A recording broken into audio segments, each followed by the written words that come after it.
Hello, everybody. Welcome back. It's going to be a great week with Color Outside the Lines. My name is Kate Good, and I'm thrilled you have joined me and my co-host tonight, Melissa D. White. Hello, Melissa. Hey, Kate. And Amanda Macklin. Hello, Amanda. Hey, everybody. How are you? It's going to be a good night. We are so excited about tonight because we're really going to hit what this whole broadcast was all about conversation. And boy, do we have a conversation for you tonight. So with that, I welcome you to Color Outside the Lines.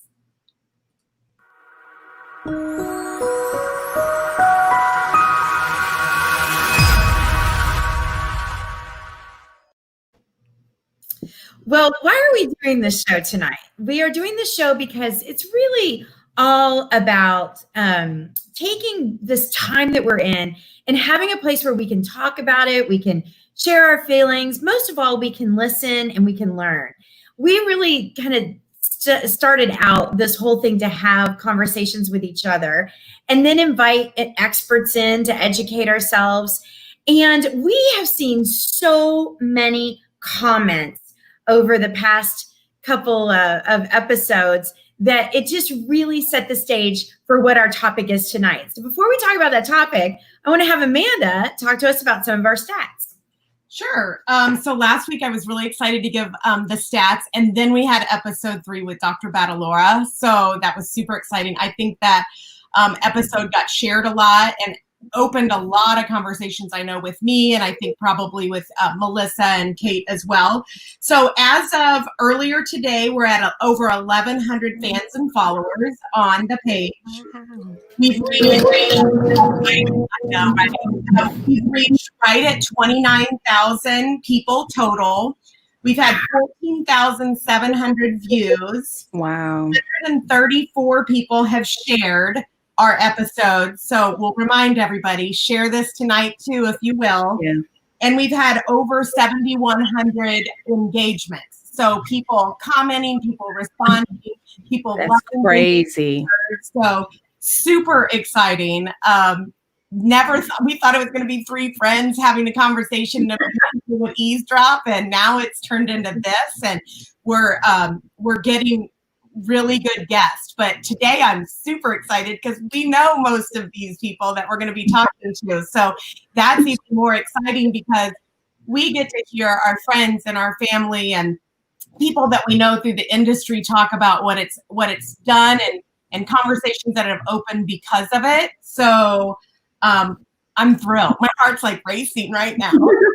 Yeah, this is big. I mean, we already knew it was a national conversation, but when you see people show up to participate and contribute to that dialogue, it's just a wonderful thing. So thank you guys. Like, you keep showing up every week. We appreciate it. Yeah. This is really a good lesson for me and maybe for you too. It started with, one little idea and bringing in Melissa and Amanda, and they dreamed bigger than I even dreamed for it. And now I think it's bigger than the 3 of us ever imagined it would be. We have a really exciting guest coming up for one of our future shows that we can't wait to tell you about, getting finalized there. Dr. Badalora just blew my mind. I mean, huge. That was great.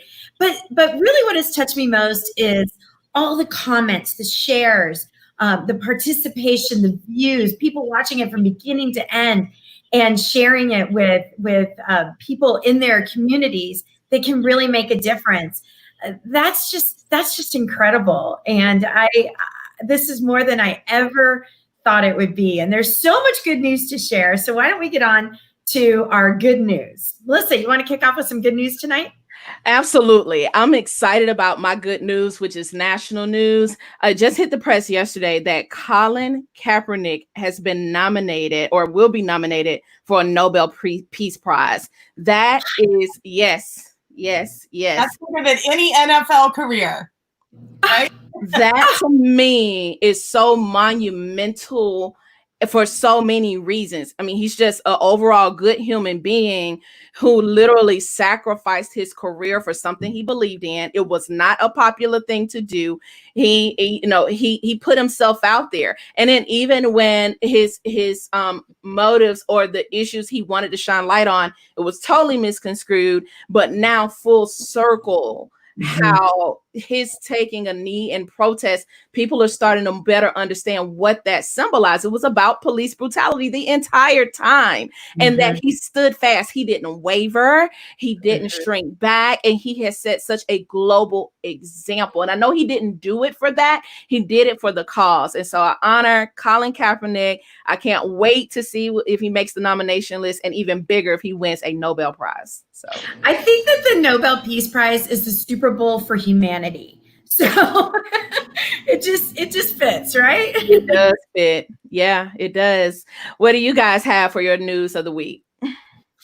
Well, along those lines, I'm glad you led with that, because I spent today and yesterday really digging in and looking to see what changes are out there. And one of the things that I'm most passionate about is police brutality. I am a regular contributor and supporter of the Innocence Project for people who have been unfairly imprisoned because of a bad DA or bad evidence collection or jury tampering. I really watch all those things, and it stirs a lot in me. So this week I spent some time to study and see what has changed in our judicial system. And what I'm seeing most is a lot of changes within police enforcement. So a couple things that I was able to research was Austin, Texas, was someplace close to home. They've banned chokeholds. Houston already banned them.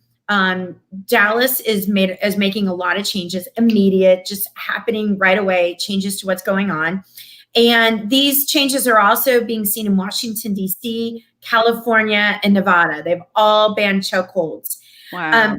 Dallas, I'm really excited about something that Dallas has put into action. And now they require police officers to intervene anytime they see another officer using excessive force. Where I think a lot of the problem was police officers would just kind of stand back because they were ostracized if they went against the leadership of another police officer. And now officers in Dallas can actually be held responsible if they don't stop excessive force. So if one person, in the heat of a moment gets out of control, there better be somebody level-headed that says, you're going too far with this one. You got him handcuffed, that's enough. So I'm really, really excited to see that. Austin has also banned rubber bullets, beanbag rounds, tear gas, and pepper spray during protests.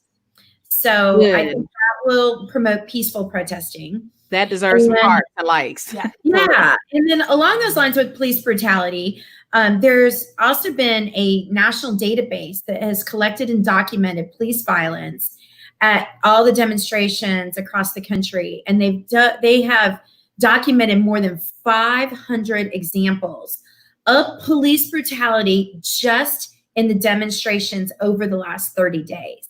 500. So I think that database is something that really will become a monument of where we are going wrong and what we need to change, and to really stand as example, as evidence that brutality it's just gone too far. It should never be allowed, and there should be more civility with our police officers. That's good. That's good. What do you have, Amanda?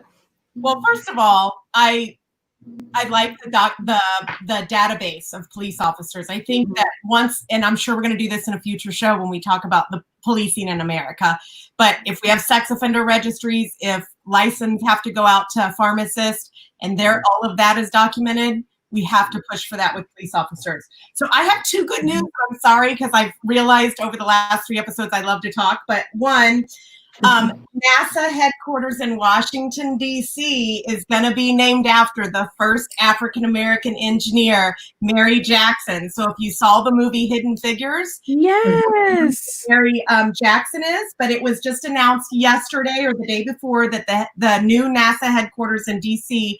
is going to be named after Mary Jackson. So I'm super excited about that. Great movie. If you haven't watched it, go watch it. Learn. Yes, it is. That we were not Huge role model. Huge role model. Yes, yes. Again, not taught in school, to me at least. Mm-hmm. So watch that for that. Second of all, this is industry related, and it's great news every year. But the NAAEI Alexandra Jacque Diversity and Inclusion Scholarship application is out right now. You only have until the end of the month. Yes, it is. Apply. I have the link, and I'll drop it in the comments. But Yeah. if you're in property management and you're looking for opportunities to earn your CAM or your CAPS, you can apply for her scholarship. And I know, Melissa, you were a recipient of that scholarship. Yeah, I was. And let me tell you the experience of not only being able to sit and be mentored by Alex Jacque, who is just an icon and staple in our industry, but the access and really what this is all about. You know, we're focusing on diversity and inclusion. Well, here's the participant part of inclusion is, you know, show up when you have an invitation to the table. This is an excellent opportunity to be ushered in rooms with some of the top leaders in our industry and to learn. And it is a huge learning experience that can catapult your career, but also just your network of people in the industry to learn from. So I highly encourage you. It truly was a game changer for my life and my career. So, yep, July 31st is the deadline. Yes, and we'll also put it on our Facebook page. So that's my good news. Good stuff. One of the good results of these broadcasts, one of the things that I've enjoyed most is during the broadcast and after the broadcast, I go through and I read every single comment. Do you do that too, Melissa and Amanda? It's like reading a good story and among friends. And I tell you, although you guys are scattered across the country, it keeps us connected. It just further assures that we're doing the right thing every week because you're connected to it. And it's been some teaching moments. It's allowed me, people that are my Facebook friends who I've never even met, but it gives me a personal point of entry and connection to have a conversation. So thank you guys. Yeah. Yeah. And today we're going to take that to another level because we're going to bring on a lot of those viewers onto the show today. So it's kind of like open mic night, I guess. Yeah. Do you guys remember VH1 pop-up video? Uh-huh. I was obsessed. I love pop-up video. First of all, I loved music videos, but pop-up video was so much fun. It was always just so educational and witty. And when I read the comments, it's like watching our own version of pop-up video. But so many of the people that we're going to bring onto the show tonight are participants in all the episodes that we have produced so far. And we're learning from them. They're sharing their experiences with us individually. And we thought, wow, this would be a great opportunity to share them with all of you. So it's really our topic for tonight, opening it up to hear what you all have to say. And another opportunity to facilitate quality conversation. Nothing changes if we don't start with quality conversation. So that's where we're coming from tonight. I don't know why my alarm's going off, sorry. And also to give a platform to all these voices and so they can share their views, their experiences, and their thoughts. We invite you to listen. We invite you to comment because like we said, we like reading those. Learn, speak up, and educate yourselves, those around you with things that you're learning. And most of all, it's an opportunity for us to understand each other in a conversation that we would normally have, when we talk about race relations and when we talk about civil equality. So it's opening the doors to those conversations. And today I'm so excited we're opening the door to bringing on some of our most loyal viewers. Now, we want to start with a little recap of our episode. So I'm going to kick it off and talk about episode 1, the one that started it all. I don't know about you guys, but I had major butterflies for episode 1 because we just didn't know where it was going to go, but we knew that we wanted to add some people to our panel. And so we welcomed Brian, Chikora, and Patrick. And we started out learning about everybody's backgrounds and where they were raised and how they were raised. And we saw some common threads among all of us, but we also saw where our backgrounds really might and will lead to how we think and how we've approached our lives as we've grown up, what things needed to be kind of broken in our minds that we had thought. I know Melissa likes to use the term a lot, unlearning. We're doing a lot of unlearning. Yes. How to identify what did we learn in the first place? What was right about that? What was wrong about that? And then, implement what Maya Angelou always said, do what you do until you know better. And we're learning better. And it was really exciting to hear from all of our panelists. We talked about the civil rights movement, where it's come from, where it is today, and how we are having one of those full circle moments. And it's our time, it's our generation to contribute to that. And if we stand back and we don't take a hold of these opportunities and make it better for the next generation, then we've lost a great opportunity. So we're just so happy to be doing something through these quality conversations. We also talked about each one of us had a very different experience with how we encountered racism for the first time in our lives. And if you haven't listened to episode 1, I think that was one of the most interesting moments in the episode that really helped me understand people that I've known for a very long time and people that I just met, things about them, about their hearts, about their minds, and about their motivations. And we thought it was going to be an hour broadcast. How long did we go, you guys? Was it an hour, 35 minutes, and 26 seconds? Don't ask me why I know that. Good one. Tonight, if you don't hurry, Kate. Episode 2. Sorry, no, you didn't say what it's done for you. Sorry. Oh, okay. Take a drink. Yeah. I know that was going to be something we all wanted to contribute tonight. And I really wanted to put some thought into it. And every time that I put that question in front of myself to answer, I got really emotional with how I was feeling. And I had a really hard time putting it into words. Number one, I'm extremely proud that we've created this. First and foremost, I just think from all the great feedback that we're hearing, I'm happy for that. But 2, I've really learned how to have difficult conversations and, really understand, feedback and how something may affect one person differently than it affects somebody else.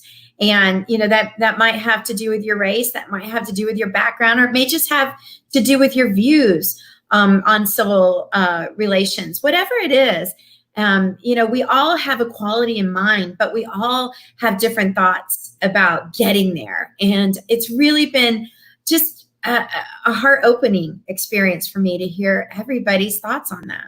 Mm-hmm. That's good, Kate. That's good. And that's honest. And I think that really helps us all shine a light on those areas that we just didn't know were there. We just didn't know. Yeah. What do you think, Melissa? Episode 2. Well, that was a perfect segue when we talk about shining light on those things. So episode 2 was titled How to Handle Unconscious Bias. And that's exactly what it is. And so when we came up with the concept of the show, it really came from the place of really getting the terminology right so that as we unlearn and identify, right, so we can heal and learn new ways of engaging with one another. It was okay, instead of just throwing out, hey, you're racist or whatever, let's put the accurate vocabulary. So our guest on that episode, we had Lawrence Henderson, military veteran and executive coach. He specializes in teaching and identifying types of bias in organizations. We also had dear friend of the show, Chikora Connor, who has been with us twice and who shared just her own experiences on the supply supplier side, through growing her business, and the types of biases that she may have experienced personally and professionally, as well as Ryan Hemphill, who's also from the multifamily industry, and sharing, navigating what that bias looks like as, a father, talking to your kids about it, even in business as a Black man in the boardroom, what that feels like. And so it's very insightful. And so when I went back just to go do a quick recap of the show, the best way I can sum this up is in one of Lawrence's many quotables for that night. And it was that we all have bias. I don't care what race, what color, what background, your social economic status, doesn't matter. We all have a bias. And so even in our dialogue is being able to identify the difference between racism, prejudice, bias, and even microaggressions. We touched on it slightly, but it gave us an opportunity to unveil and identify it properly. Where, wait, is my preconceived notion of someone that I'm aware of, whether it was learned or taught and may or may not be true, that's a prejudice versus and then a bias comes from that prejudice, which could be implicit, or unconscious. And so it's very important. And what I love about this, to even take it a step further, what I saw personally as a great compliment to this show is the fact that NAAEI is offering the free course on unconscious bias. So nod again to the leadership of how they're teaching in this moment. And it's free. I think originally it was like $99. There is a coupon code out there. We can drop it back on our page. I think we posted it before, but there's just so many opportunities of education. Lawrence also shared his experiences as a military veteran, and how, the view of America is framed even as a Black man who served in the military and feeling safer having a weapon in another country, but then yet coming back home and having to be very cognizant of, well, okay, if I run in the evenings, let me stay somewhere near my home and wear, a bright color and be, and not seem harmless, or just trying to do everything that we can to not be a victim of racism and some of the violence that has occurred. And even Jacora, one of my favorite moments is when she shared people's preconceived notions of her. She shared with us before about, hey, she may not necessarily grown up in quote unquote the hood, and then people saying, oh, well, you don't understand what that struggle is of racism. It knows no boundaries in terms of social economics. That's a bias.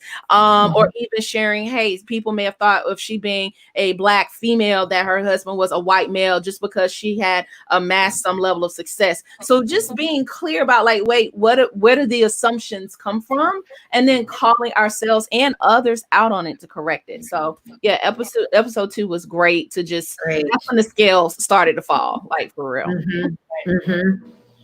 Well, let's talk about episode 3. So here's my thing about episode 3. Just like Kate said, mind blowing. I can't even recap it. Like, Dr. Batalora and Eric Woodson blew me away. Like, the history that I didn't know brought a lot of emotion. I felt guilty, because I felt like, as a parent of children of color, how did I not know this stuff?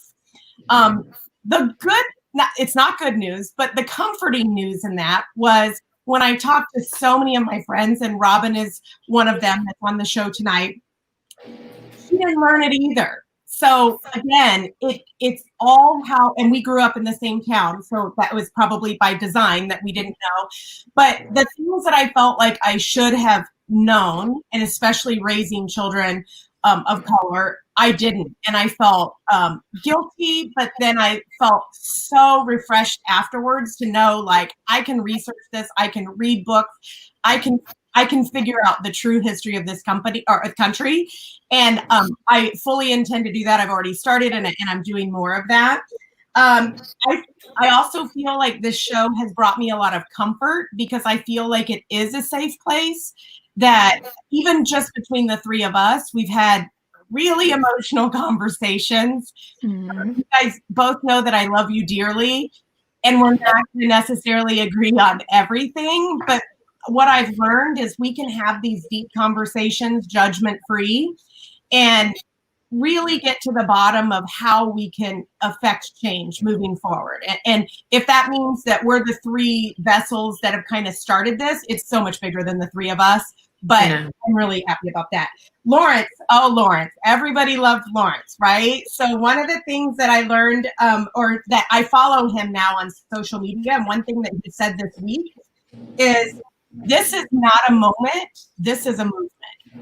And yes, one of the things that I'm noticing, and I'm not going to call any particular group of people out, are companies, and Shakora said this too, companies can put out statements, right? But it is not what you say, it is what you do. And what are we doing moving forward? I can tell you that I already, for whatever reason, feel inside of me that the momentum of this is slowing down, and it can't slow down. And I know there's a pandemic and there's other things going on, but we're only on week 4. And I'm like, are we going to pull as many viewers in week 8 as we did 4? Because people are starting to just become lax about it. And we can't become lax. If this is civil rights movement number 2, or 2.0 as I call it, it cannot slow down. So Lawrence, I love, if you don't follow Lawrence, I'm going to share his information, but he has some really good posts. And the other thing I've learned, and this is a very candid, transparent comment, is we are not the experts. Not everybody's going to love what we say or how we present ourselves, or if we say something that they take the wrong way. Somebody thought my shirt was really inappropriate last week and they commented about it. So I have to learn to let that stuff roll. Somebody else said that our broadcast last week was ridiculous. He spelled ridiculous wrong, so I kind of let that slide because that told me where it was coming from. But I have to understand that no matter what somebody says, if they don't like what we say, they think that what we're doing is not right, you know that's right.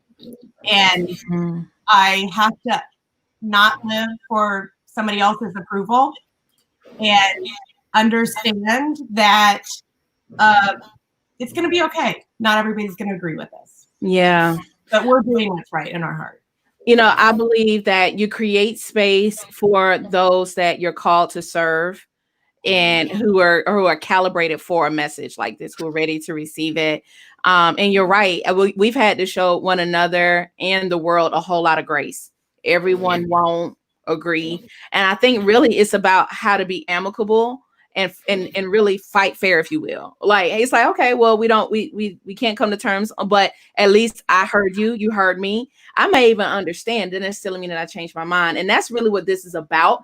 And we talked about that. Like, hey, we wonder, is it a bunch of the same like-minded people? It has to be people that have a different opposing views. And you guys asked me that. I said, I welcome it. I welcome it wholeheartedly because we want to know what others have to say. I like to fight, and that would not be a good look on this show. So no fighting, gloves off. So here's our chance, like Kate said, to hear from our amazing audience. Are you ready to bring up our guest for tonight to share their stories, ladies? Absolutely.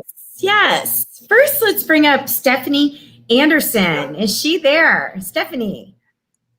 I believe we're going to bring Sparkle up first. We had some tech issues, but Sparkle is queued up and ready. Hi, Sparkle. There she is. Hello, ladies. Hey. Welcome to Color Outside the Lines. Excited to have you. I'm excited to be here. Thank you for inviting me. Absolutely. So listen, Sparkle, you are a friend of each one of us, and we have just a relationship even before all of this occurred. And the thing is, none of this is new, but it definitely struck a different chord very deep in all of us. And so I was very honored and grateful that you and I had some time to chat, even before the show and calling to invite you. And just being very real with our audience. It was, to me, that conversation was a moment of sisterhood, just to be like, hey, are you okay? And to have that moment, although we've been industry colleagues for years, but to have a real moment to say, hey, these are the areas where I'm not okay. And so you have taken that energy and how you felt and channeled that into action. Tell us how this has all affected you. Yeah, so, you know, I think I've been thinking about that, and personal level, I really had to acknowledge some stuff within myself. Really, what I had to acknowledge is that the repeated trauma of these events, when Black people are killed unjustly, hunted, shot in a neighborhood, I had to acknowledge that that was trauma for me. So, from a mental health perspective, the last 60 days have been heavy. It has felt like an awakening of generational trauma. Like, it's a level that I can't even explain. And hearing like George Floyd call for his mother. Yeah. Elijah McClain say, complimenting the officers as they were, on his neck or suppressing him. That touched me as a mother. That touched me as a Black woman. And it's a pain that I can't explain. So that's been number one. I had to really acknowledge that we need to be talking more about mental health and the trauma, and not normalizing these deaths that are shared widely. And as Amanda was saying, just moving on to the next thing. This isn't a trend. This isn't a moment. Mm-hmm. Something we have to fix now. So for me, it's been a personal journey of that acknowledgement. And why do I feel so bad about this? And why am I triggered? Or why am I feeling anxiety? Well, I mean, we've been normalizing a lot, not just these deaths, but other like broadcast tragedies on social media, and it's not normal. We can't normalize this. So that's on a personal level. Really, I've been thinking about a lot of self-care, a lot of self-love. Turning off the news. I have news fatigue. And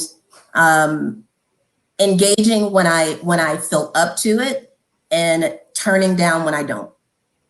So that's the first thing. And the second thing really is not observing and acting. I've had emotions. I've been proud at moments. I've been angry. I've been happy to see some stuff happening and changing. But go forward, I'm choosing action over observation, because I can't sit here and do nothing. I have to do something, whatever that lane is. I organized a virtual event for Breonna Taylor, inspired by another friend that had a call bank for George Floyd.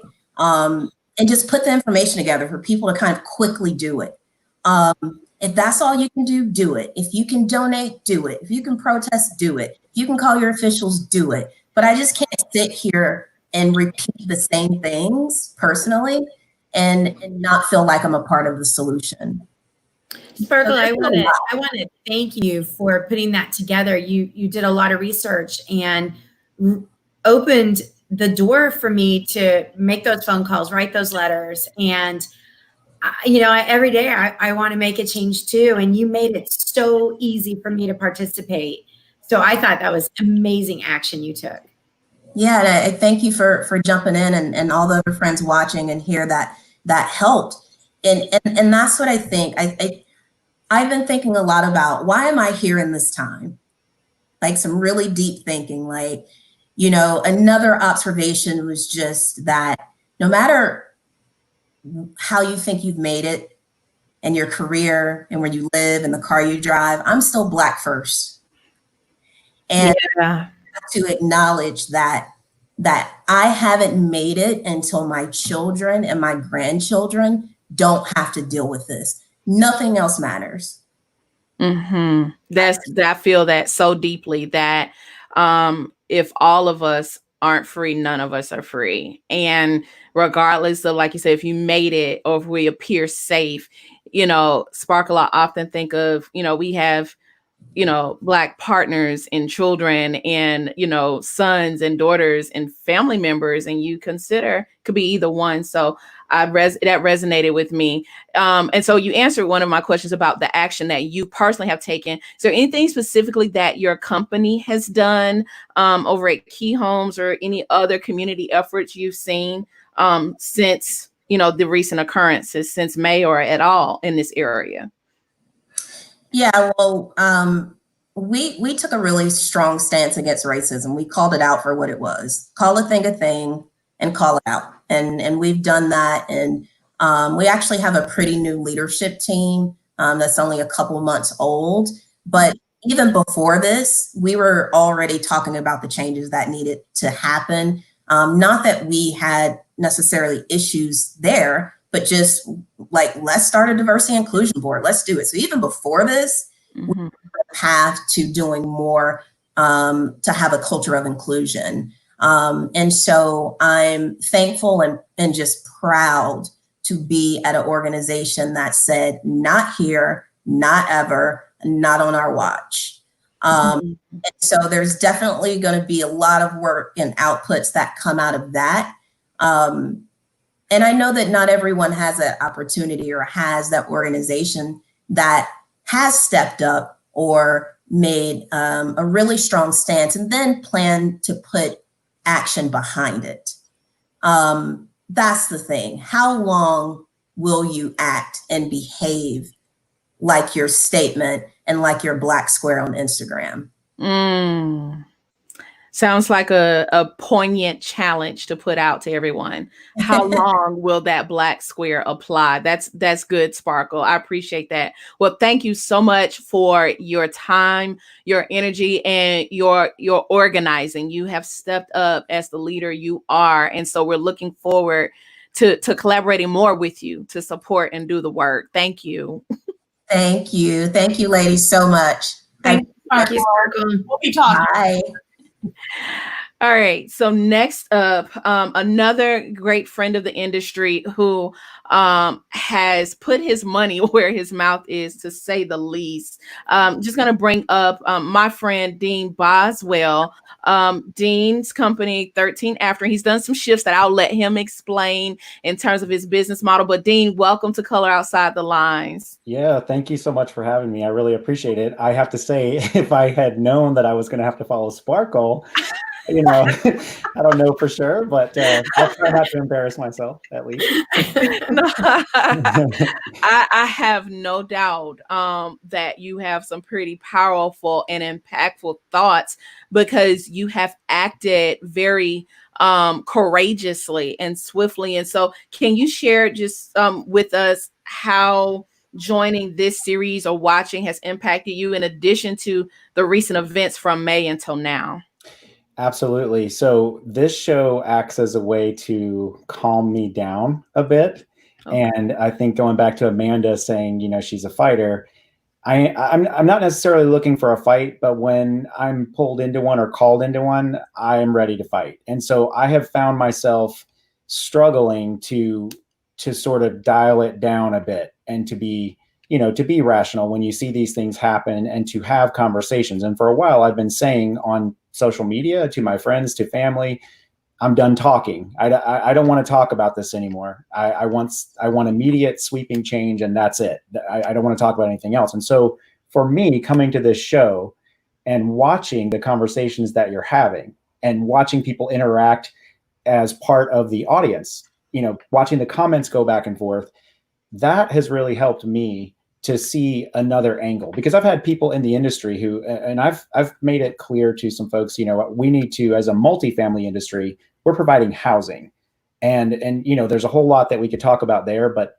I want to see immediate change for some of the things that I've seen.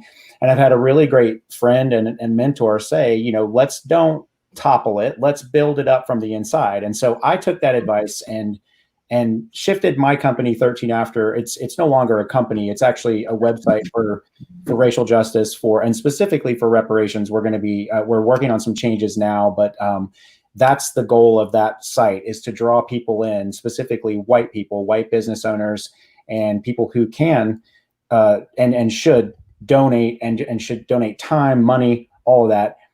That's what I've done with 13 After, and I focused on a new company that will give money back to charity. I'm going to be launching that very soon. There is a multifamily component, and it will allow people in the multifamily space to give back to charity as well. So this show has helped me a lot in that regard. I appreciate it. I have to say it is so commendable that it gets to like segue from what Sparkle said about, hey, don't just put up the black square, right? And post a letter. And knowing you personally, you didn't just shift your business model, which, impacts you in shifting the financial structure, the employment, the focus area, your mission. You've even seen that in your messaging and marketing. So what are some of the other things you're going to continue to do even from here forward? Are there other initiatives, or if you want to share things you're doing where we can rally together from what you've learned in this season? Absolutely. I really appreciate your saying that. And what I hope, I appreciate it, but I want to say to folks, white folks specifically, this is not about being commendable, doing something commendable. This is required. We all need to be doing this. That's, a good friend of mine gave us the new tagline, "Time to repay the debt." And, she also wrote the copy that is on our website. And it really spoke to me. I told her what we were looking to do. She is African-American. She looked at it. She looked at what we were trying to do, wrote the copy for us. And we're building from that. We're actually going to turn that website into something where people can come to learn the history. There will be a section for learning. There is a networking section that will be set up. And then, of course, what we're doing now is the social justice awareness, the little Instagram tiles, and honoring those who have fallen. And that will still be there. And then there will be the donation section where, okay, you've learned about it. Now, white folks, go and donate. These are the different places that you can put your money, your time, your efforts to begin paying this debt that the government should be paying. But, why not privatize this? That's what I'm looking to do, is begin calling business owners and just other white people into this and say, look, we need to start paying this. Well, Dean, what you have done is set an example for me as a friend and seeing you as a colleague and what allyship looks like. So thank you for that. Oh, I really appreciate that. You're always an example, Melissa. Thank you.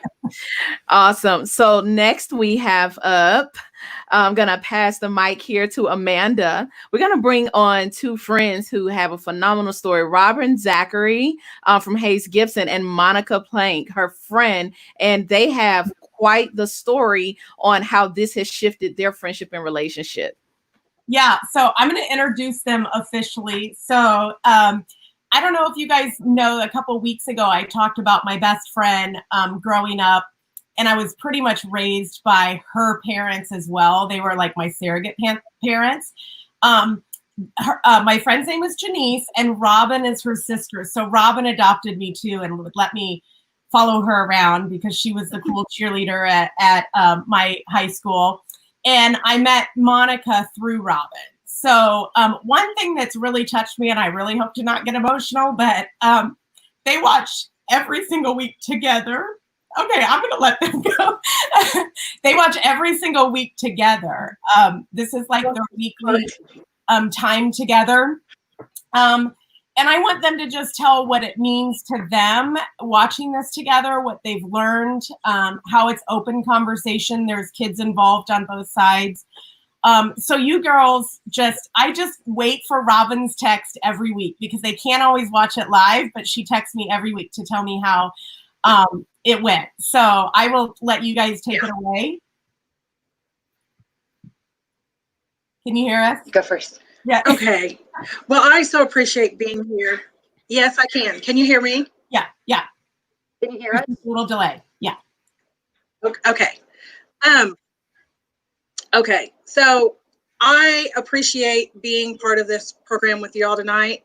And it is such an honor because I think for Monica and I, it opened up another avenue for us to discuss, I think, our underlying issues that we just assumed each of us sort of knew and we took for granted. So we take this time to learn from the experts that you have on the show and also listening to you ladies. And it blows our mind every week. And so we just have to keep coming back. That's on for me. I don't know about you. For me, it's been an eye-opening experience. Not because I was ever racist, but some of the things that I said, you know, like all lives matter and stuff like that, I didn't mean it like racially, but I didn't know how hurtful it was. So for me, these things that I've done unintentionally have helped me grow to better understand her. And I don't know a lot about Black history, but I'm working on it. And we're learning together. There's a lot of things that even she doesn't know and that we're learning together. So Yeah, I want to better understand her. Yeah, and one thing that means to me, I don't know if you guys know how much it means to me, because it is when you're best friends with somebody, you think you know them inside and out, right?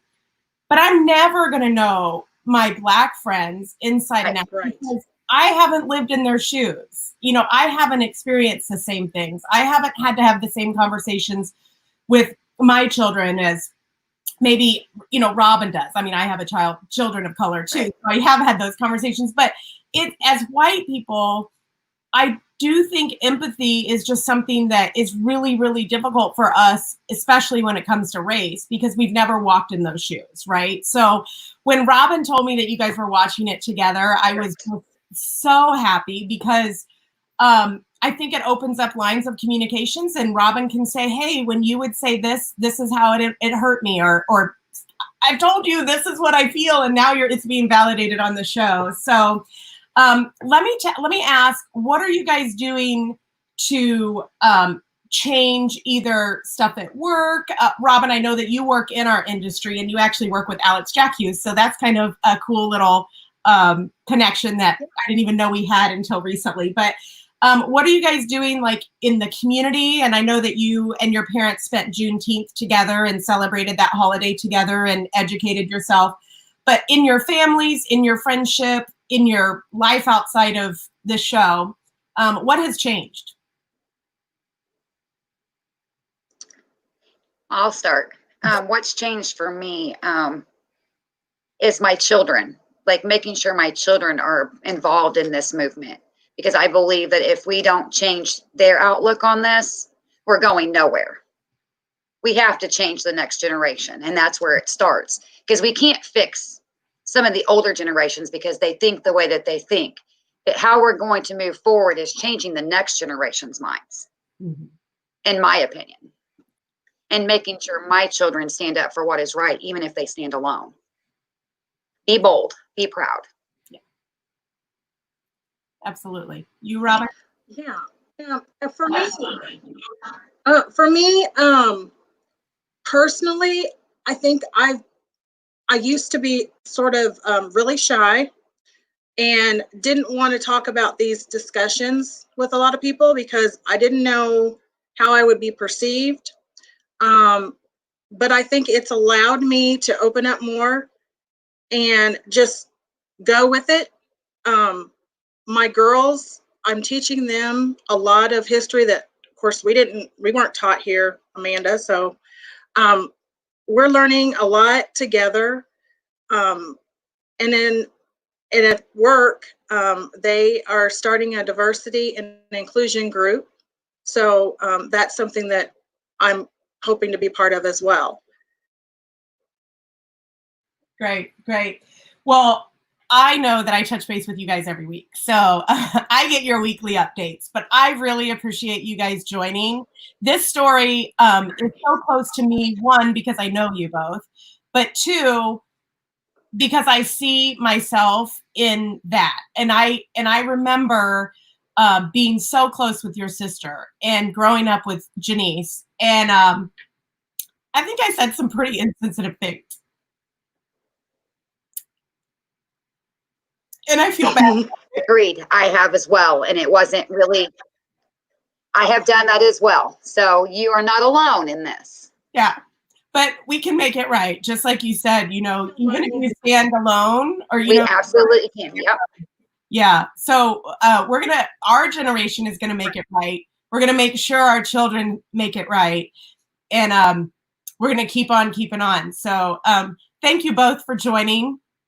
I really appreciate it. And I can't wait to hear or get your text tonight. Thank you. All right. Thank you. Ooh, I got a lump in my throat. Hold on, I gotta wash down the lump in my throat. Man, you know what? That is so brave. That is so brave. I think someone said it in the comments. Alicia said, be bold, be proud. That's real friendship. Not, you know, pacifying or glassing over things, but truth, understanding and empathy. That was powerful, man. Wow. All right, Kate, are you ready to bring in Anthony to hear his story? Yeah, bring on Anthony Smith. Where are you? All right, Anthony. Hey. Hello, how are you today? Don't make me cry, all right? I will try to make you laugh. I will try not to make you cry. I love that about you. I love that about you. So Anthony is with Horizon Realty, and we've been following each other, and I want to say that Anthony, you really made an impact on me, and one of the reasons why I just decided to just, okay, we got something going. I'm just diving in on this. I'm going all in. You reached out to me and you commented on your feelings about the show and what's going on in your world. I just said, wow. So take us back to that point. Tell me about when you reached out to us and what was happening with you. This show it all really started with you. We never really knew each other, but we've engaged a couple times at a couple conferences, and I've always sat front row. So we followed each other and things like that. But when I posted on my social media, you were one of the first people to comment on my page. One of the first white people, honestly. And again, at that moment, we didn't know each other, and you trusted to post something not knowing what my response was going to be. You didn't know what exactly I would say back, but for some reason you decided to. So I appreciated that. And when you posted that the show was posting, I was like, okay, this should be interesting because of the industry that I'm in. And what this show has really done for me is, again, I'll take back to last week's episode. I missed it because it was my birthday that Wednesday, so I didn't get to see it that Thursday. Okay, that's a good excuse for not being there. And so the professor, doctor that was on, when she mentioned the book, The Color of Law, just 3 hours before that, I went to my office to pick up the book that I bought for my birthday for myself. So I just bought that book, and she mentioned it on the show. And it really hit home to me how much of an impact I could have in this industry. And one of the things when you're working from the bottom to starting at the bottom in the chain and working your way up is when you're Black, you have to stand by sometime and watch, Black people be treated a little bit differently. You get to see it face to face sometimes, and you don't know how to respond because you want to work your way through this industry to then have some type of impact in your community. So when I saw that this was a show with people involved in this industry, I was interested to watch it. And the first episode was amazing. I did appreciate the honesty that everyone did have because these were all conversations people were trying to navigate for themselves at the moment. And I think you guys didn't say rush to have the conversation, but you were willing to take the first step and, in a time where things were still very confusing and where some of your, friends and family members are not going to see eye to eye. And I thought it was courageous to take that opportunity. So that's kind of how the show impacted me. It really gave me a real perspective of what my impact could be and what I've always wanted it to be. And how can I do those things, and listening to, you guys be honest about those things and bringing on other industry people really highlighted that. I'm really excited for the position that your company has put you in during these times. Could you tell us a little bit about this? Yes, it was June 5th when our company put out their first statement to company-wide about the issue specifically. There was conversation between, colleagues, but they put out their first statement. And what grabbed me about the statement is it was all about action. specifically it stated, if you've received this email, I need for you to contact me about what we can do as an organization to be better. Not, I understand what you're going through. Nothing, too soft, but a very cutthroat approach to say, I do not understand, but please help us, educate the company to make these changes.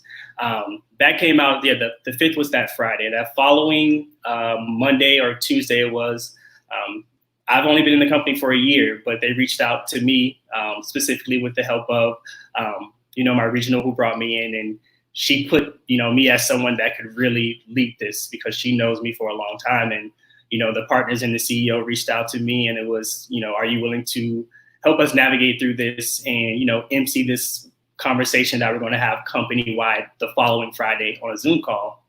So I was prepared to finally, have the ear of honestly powerful white men, and what can I say to take all the pain and the stress and the agony that, your team members are secretly having. How can I take that conversation and bring it to you to really push what we need to do as a company?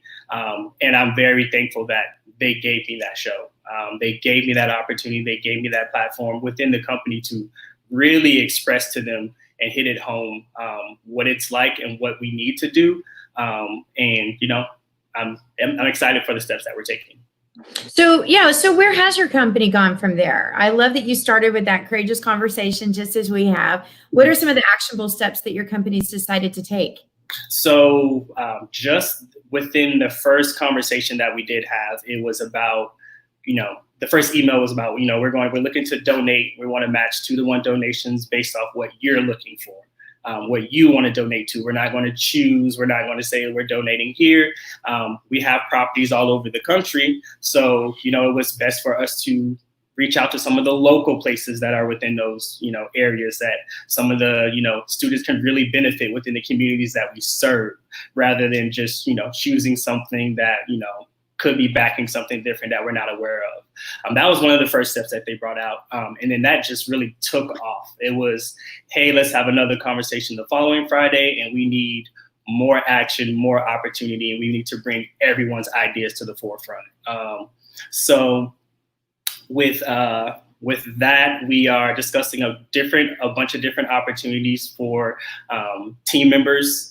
They're reserving their board. We have started education committees. We're starting an analytical committee to look at, salaries and things in the industry about keeping us, very diverse. And just what else? It's just so many different things we've been talking about and that we've been putting into action. We gave everyone off for Juneteenth. I expressed to them, that it was very important. It was a paid holiday for every employee, and I expressed that it was very important that your Black team members have this day off to really, dig into this type of celebration that we need to specifically in this year. And everyone took the opportunity to educate themselves that day as well. And, we have a channel where we're just sharing information, and it's just been very exciting. And people are really having tough conversations. I'm feeling like I need to have more conversation with you about what your company is doing. And there may be other people on this broadcast that are thinking that too. Would you mind if other people, both in the industry and outside the industry, reached out to you, and maybe you could share your experiences and a blueprint for how companies can move forward? Of course. Okay. Well, would you mind putting your contact information? Well, I've got it. You guys can reach out to me. I'd be happy to send it to you. Or if you want to put it into the comments, that's up to you. Okay. I would be happy to pass on your information to anyone that's looking to do a little investigation and talk about what their companies can do too. I'm so excited to talk to you, Anthony. I look forward to seeing you many, many years in this industry and watching you grow. And congratulations for the position that your company has put you in. That says a lot about you. I appreciate that. Thank you. I've been reading the comments. Anthony, I think Horizon Realty is super lucky to have you. Thank you. Yeah. Also, based on the comments, it looks like a lot of people are looking for a job with Horizon Wheeling. I think that's a huge opportunity, though, that, we speak up about the companies who are doing good. And so, Anthony, if I can just say to you one-on-one personally, for you to say, yes, there is a certain kinship when we see other Black employees that go through that struggle of how to navigate their way through this industry, and what you're doing. I'm so phenomenally moved. And even for us, it's almost like an unspoken, understood thing as Black people. We know. It's like we know. And now to be able to hold space and say it out loud is the most dynamic thing. So I honor what you shared tonight, and I'm excited to work with you moving forward. Thank you so much. All right. Thank you. Thank you, Anthony. Bye. Thank you. Thank you. Whoo! Listen, y'all are the crybabies. I don't tear up, but Anthony pulled at my heart on that one. When he said that, I was like, crap, I can't produce and host and cry. That's why I'm not a producer, because I just cry all the time. But yeah. And we're not done yet. I mean, this next gentleman we're bringing up, Brian Walker, he is a dear friend of the show, was on our inaugural episode. Brian has always won me over with his genuine candor. And so, Brian, welcome back to Color Outside the Line. All right. I'm so glad to be back here. Hello, ladies. I am so pleased to be back on your show. You all have shown out. Y'all done your thing. It's our responsibility. Like for us, some people may see it like, oh, that must be like a really cool thing to do. No, we understand the power of platform and giving other people a voice. And speaking of voice, one of the reasons you were such an optimal choice to have on was because of a video you put out right before we launched this. And that thing went viral, and it was essentially putting a voice to the Black experience, the Black male experience. And you are of the industry, but you have this amazing way to help tell the story. And so what can you tell us why you chose to come on and be a part of this series and tell your story? Yeah, because it's magnificently important to get the message across that we all are important to everything. There is nothing that we cannot do together, but there are some things we cannot do without each other. Together, we get it all done. Separately, not so much. I work with a company called Watchtower Security, and we are a fully managed surveillance system that manages or surveils, if you will, multifamily communities. And, we manage or surveil many communities that in which people live that look like me, and for them, it's personal. For us, it's just business. All right. And we've got to recognize that we have to reach out to them and empathize with their plight, because they're going through this every single day. Now, we go through life painting a picture of different situations, but we never get to details. And now we're getting to the details. All right. We can't paint anybody, any individual race with a broad brush. We have to get those small brushes and start painting. That's what we're doing now. We're painting people with small brushes and understanding that each individual matters.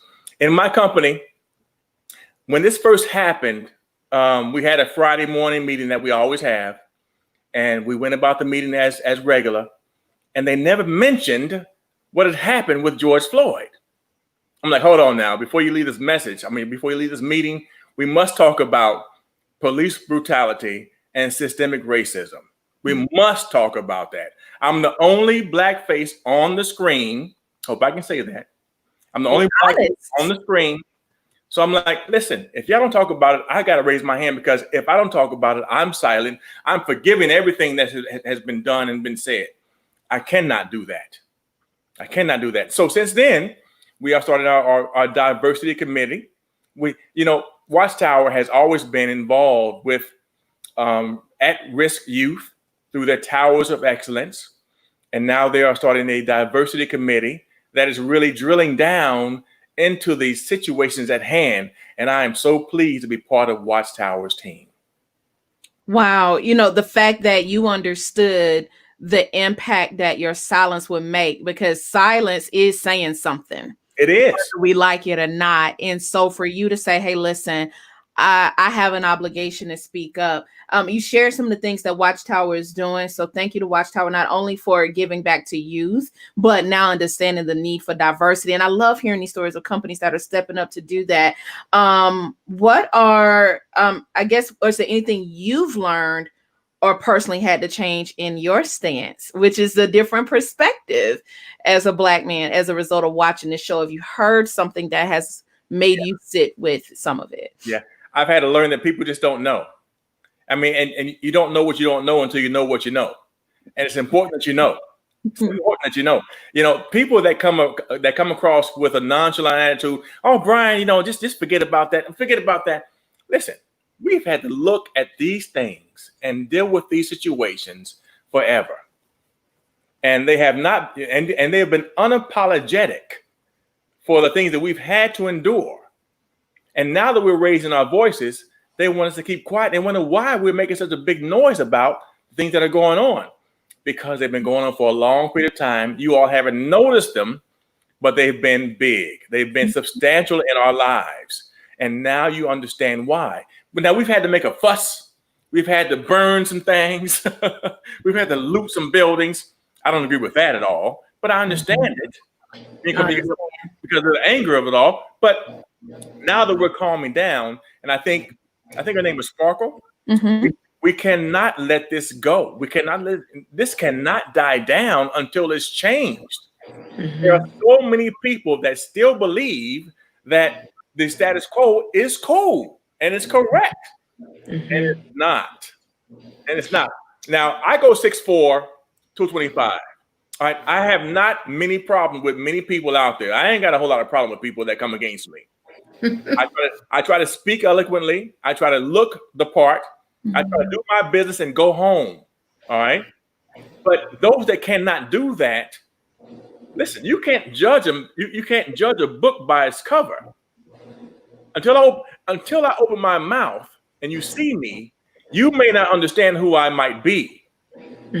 But when I speak to you, you understand, okay, this fella here is a little different. Okay. We all are different. We all have sufficiencies. We are not all inadequate. You cannot paint us with a broad brush. Voices need to be heard.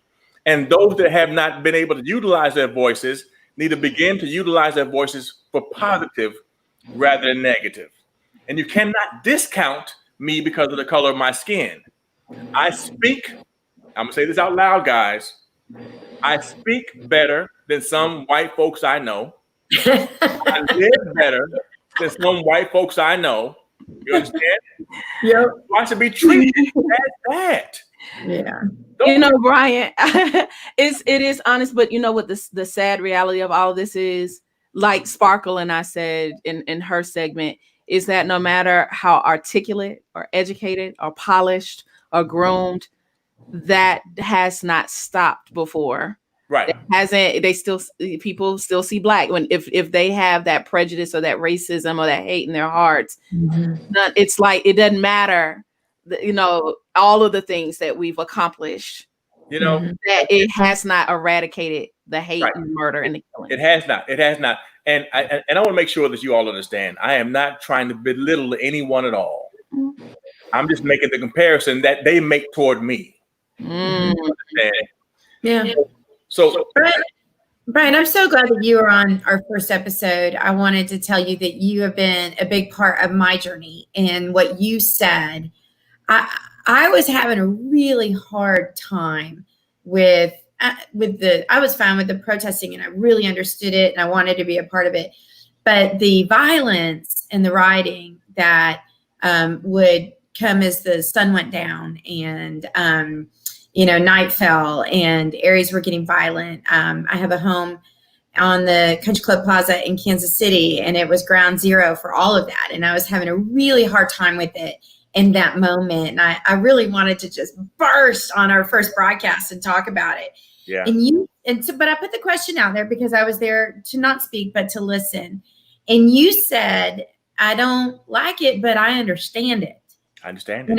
And you challenged me to really dig in and understand it, and understand where that rage is coming from, and understand why people are acting out in violence. Right. And I found a bit of empathy and understanding that I needed to get to as I was helping to clean up the spray paint around my neighborhood and everything that I was seeing. You helped me so much to just really dig in and understand the violence that has been imposed on your race, all about the color of your skin. And so if that is how you've been treated, that will be how people act out and act back. And that was a big part of my journey to look back and really understand that. So thank you for sharing that.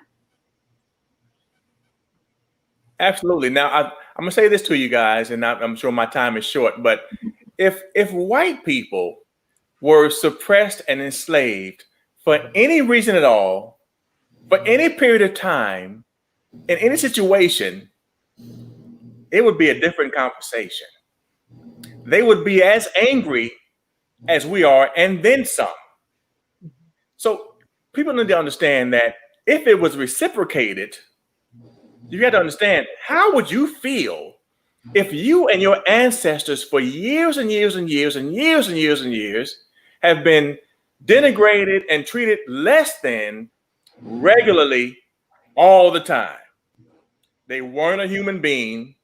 They weren't a man. You didn't have these rights. You were called boy and gal and less than all the time, and enslaved and made to do these things that you were above doing, but were put beneath. Man, it'll be a different story altogether.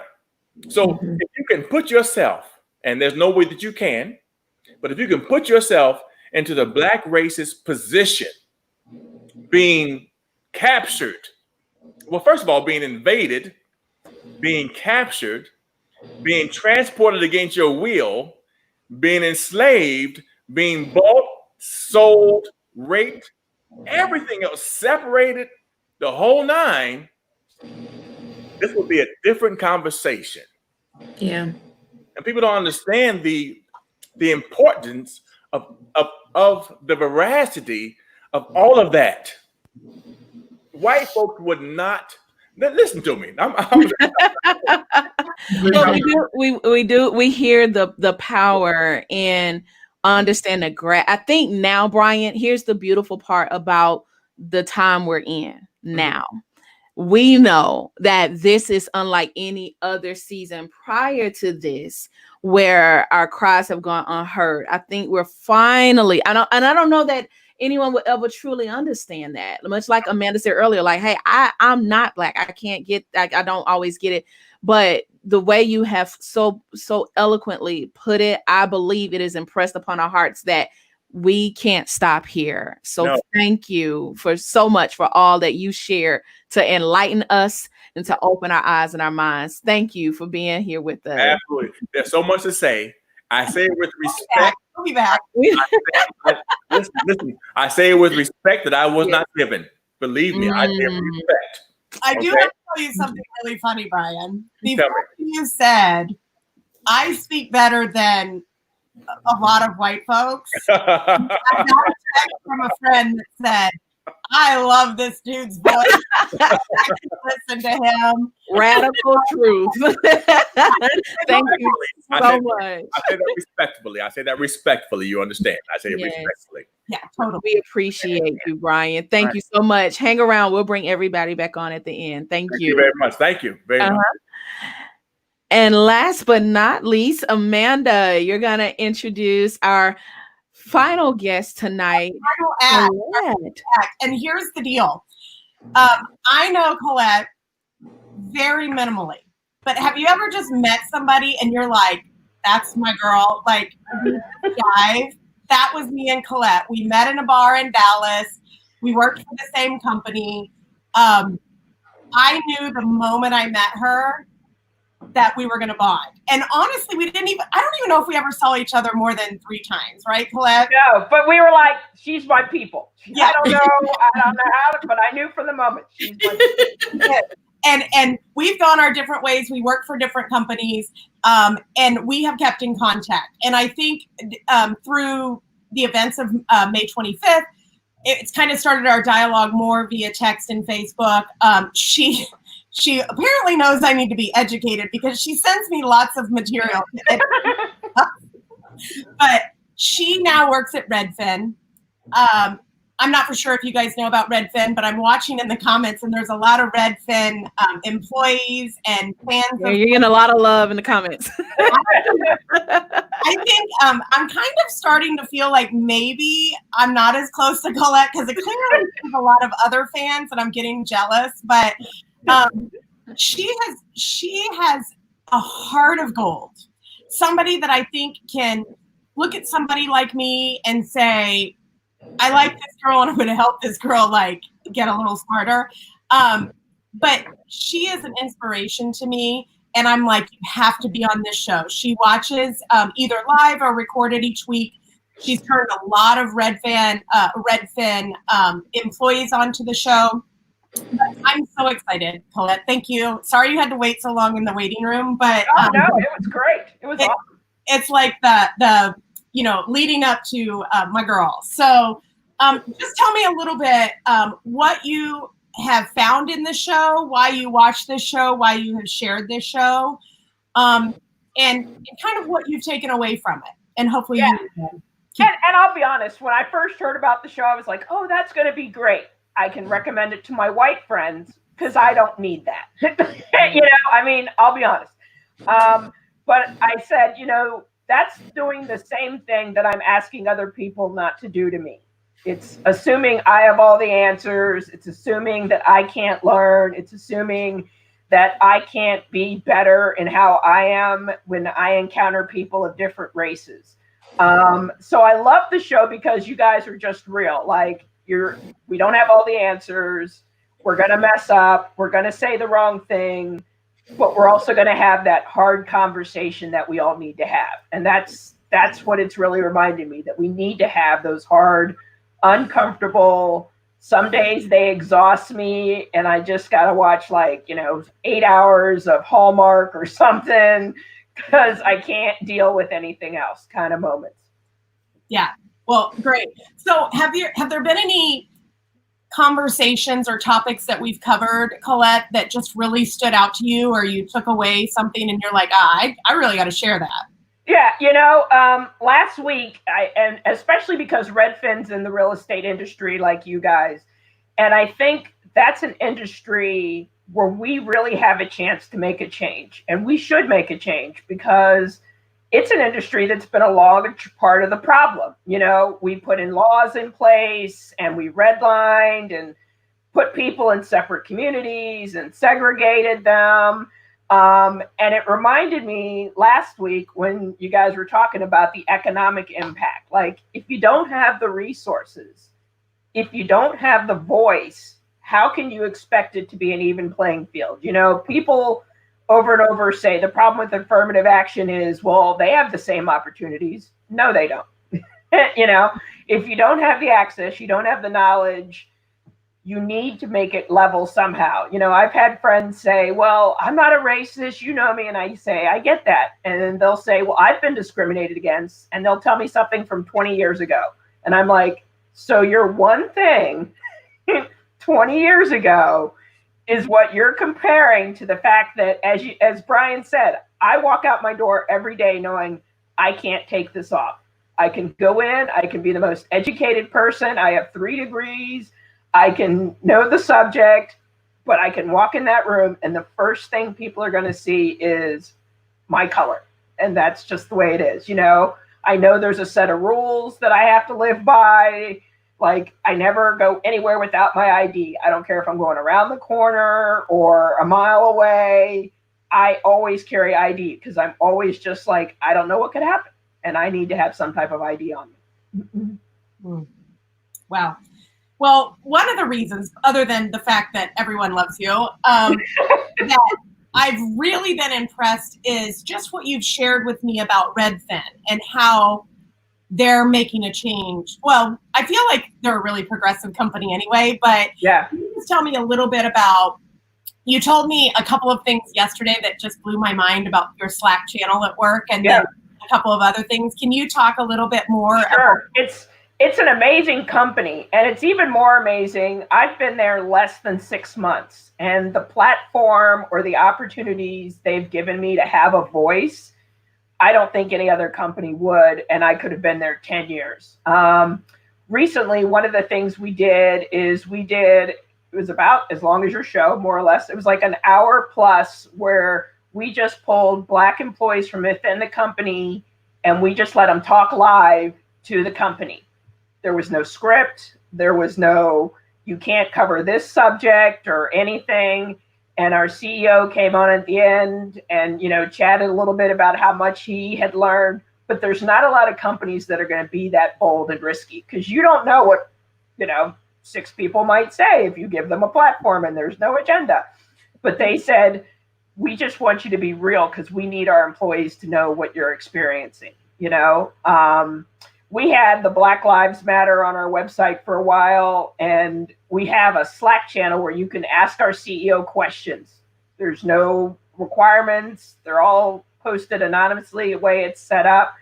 And he'll go in every couple of days and just answer whatever the questions were there. And somebody had asked, well, you took down the Black Lives Matter banner. And he said, we did, because we don't want it to be complacent. We don't want it up there so much that nobody understands there's an issue. We want people to understand there's an issue today, tomorrow, and going forward. We've wanted people to understand it before this, and we want them to continue to. So his view is, instead, let's continue to have a voice. So we post blogs about, racism and where we've seen it in the industry and what we can do to change it. We ask people, what are you going to do? Don't just give it lip service, actually do something. In the immediate area where I am, our team does a weekly talk called What Will We Do? What Can We Do Next? Where we all just get on there. Again, no script usually, except next week, everybody has homework. They had to watch your last episode for next week. So you guys were the homework that we're going to be talking about. So it's a way we also keep a resource list going that we update constantly, and we're sending out to people. These are books you might want to read. These are organizations you want to follow. So it's not just, oh, that was a nice thing for a day. This is something that we believe in at the core of who we are as a company. Absolutely. I love it. I think it's so good on somebody's homework though. So. Yeah, it's great. Yeah. I wonder, I don't know if you'll be able to share some feedback afterward, but I think we would probably love to hear what people thought of and specifically kind of the history lesson that we got from Dr. Badalora. Yeah. And I know you're very involved, Colette. Can you just give us a little glimpse into your world and how you're affecting change and something?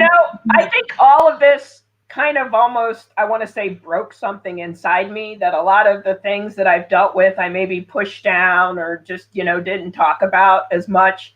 And this and the Ahmaud instance, because I have a lot of friends that are runners, it just literally broke something where I was like, I got to do something. I can't just sit back and be silent and say somebody else will do that.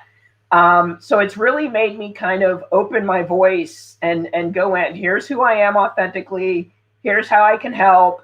I'm happy to have a conversation with you, but you have to do your homework. One of the things that drives me nuts, and most people when this started happening, is, what can I do? I don't know what to do. Let me think on it. Okay, here's the deal. If the TV in your house breaks, you don't call 20 people and say, I don't know what to do. What can I do? You have enough knowledge to use Google or call someone. Why can't you with this? It's a cop-out, to say, I don't know what to do. We can all do something. Not everybody's going to march, but we can all read and have real dialogue and be smarter and care more. And really, as I always say, which is similar to Brian, don't paint me with the same wide brush that you don't want me to paint you with. And that involves those hard, uncomfortable conversations I know a lot of my friends were keeping a tab after the Floyd incident on who was defriending them on Facebook based on their comments. And I said, as hard as it is, I can't defriend those people or unfriend those people because I can't change their mind if we're not still having a dialogue. They don't have to agree with me, but if I'm not speaking into their lives, I can't make a change. That's good.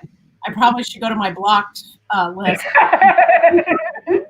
because I have gotten rid of a lot. There are some hard ones. Like, there'll be times where I'm like, okay, I just need a day where I cannot look at this because I know I'm going to get mad at somebody and I'm not going to go it the way I want to. Yeah, I have a friend, Megan, that every third day she just posts on her Facebook, don't read the comments. So I still haven't followed her advice yet, but that's actually a really interesting perspective. It's probably why everybody loves you so much because you are open. You are open to dialogue. Even a friend of mine, Pastor Jim Barnhart, posted something today that said, be teachable. Just because I'm not always right doesn't mean, or be teachable because I'm not always right. Yeah. And I have a problem with that. It's my opinion, it's my feelings, it affects me this way. So it's right, and it's not always right. I have to remind myself often to be teachable. And I guess that means keeping lines of communication open with people that don't think the same way as I do. Yeah, and I have to do the same because I don't have all the answers. And I know I have my own unconscious bias or I make my own assumptions, You and I were talking yesterday when I said I always had the assumption people who drive Volvos can't drive. So I always assume you have to give them a bigger amount of space. But that's, you're driving a tank, there's a reason. So I think, there's a way to do it that's open and honest. I think having knowledge, but also having some humor and giving people grace because people don't know. Sometimes you just don't know, which amazes me, but it's true. Right. Well, you always bring humor and you always bring grace. And I love talking to you and I hope we continue week after week. I know we're short on time, but thank you, Colette. Thank you. I'm talking a lot, but we're going to bring the rest. I think all the guests back on. Is that right, Melissa? Yeah, just like a final. I just think it's really cool to see everybody and just like the picture that this paints to see our entire panel.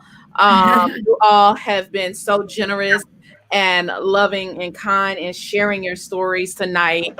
And I know we say every week, like, this show's my favorite, but no, this is my favorite, simply because, look at this. I wish someone could just take a screenshot of how beautiful of a rainbow this is and how this Amanda, go ahead and take like the screen selfie. I can't think of any other time in our industry, let alone the world, to see this dynamic of a picture and diversity. So thank you all for bringing your light and your truth. Taking a picture tonight. Yes, thank you guys. It's been so real. I love hearing the feedback. It's amazing that so many people have been involved and continue to be involved. And tonight doesn't mean we're done. It just means we're just getting started, right? Yeah. I feel like tonight I've just been a bobblehead. I just have been and hearing everybody's comments and feedback and everything that you had to share has just been amazing. So this has been me all night. Yeah, like thumbs up. Yeah. And quite honestly, for me too, Kate and Amanda, we wanted to bring you guys in because we didn't want to go into a holiday weekend feeling heavy. It's like, let's be reflective. Let's celebrate the wins. And let's clap for one another for the strides we are making because every action does count. So, absolutely. Yeah, it's funny. We were going to take a break this week for the holiday, and Melissa and Kate were kind of like, I don't think we should. Like, let's not go into the weekend that way. Thank every single one of you. There's a couple things I want to say. One, we'll be reaching out to the guest just independently to say thank you again and kind of get your feedback. Two, I would like listeners to send us a message and let us know other topics. So many of us are in the multifamily and real estate industry, and I think that there's a lot that we can do there. So some of our future conversations will be about that. but other conversations that you want to have. God has been on our side, and we have connected with some people that we never thought we could get on this show, and we're going to continue to keep trying. If there's a topic you want to talk about, we do want to get the experts.